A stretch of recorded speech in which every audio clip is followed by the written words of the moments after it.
कौन समधी है रौरा बड़ा धोखा दिहानी। कौन समधी है रौरा बड़ा धोखा दिहानी। अरे मांग के दहेजवा हमरा पापा के लूटनी। अरे चाचा के लूटनी। कौन समधी है रौरा बड़ा धोखा दिहानी। कौन समधी है रौरा बड़ा धोखा दिहानी। बहरा में लुटनी रौरा खेत खरिहानवा। अरे खेत खरिहानवा दुअरवा लुटनी है हमारी पापा के कमाइया। दुअरवा लुटनी है हमरा चाचा के कमाइया। दुअरवा लुटनी है हमरा भैया के कमाइया।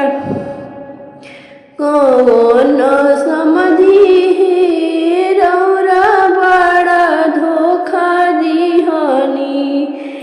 अरे तो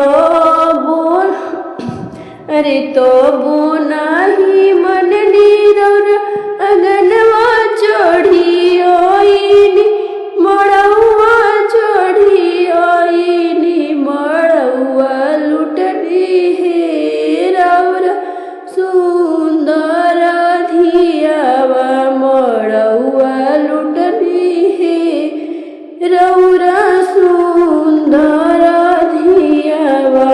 कौन समधी है रौरा बड़ा धोखा दिहानी। कौन समधी है रौरा बड़ा धोखा दिहानी।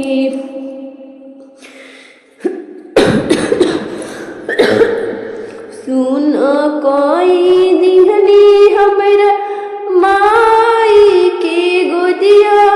अरे माई के गोदिया सपनवा कैनी है मोरा माई के आचरवा।